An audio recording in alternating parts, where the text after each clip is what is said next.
Welcome to the Learning Pines YouTube. We hope this video helps. You'll start by making sure your iPad can access voicemail.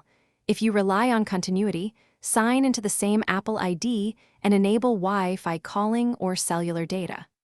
Once done, open the phone or FaceTime app where visual voicemail appears on iPad. Tap voicemail to view messages.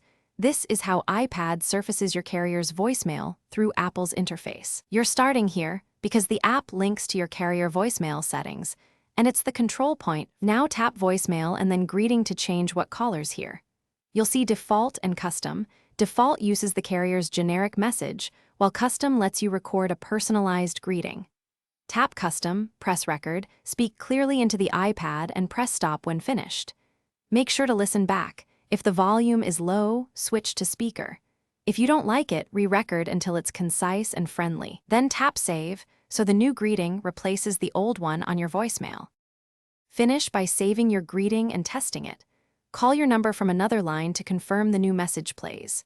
If you don't see a voicemail tab, make sure continuity settings and Wi-Fi calling are enabled, or your carrier may not support visual voicemail on iPad. If messages don't update, restart the iPad, toggle Wi-Fi calling off and on, and re-sign into Apple ID if needed. These steps resolve most sync issues because they refresh network and account links between devices.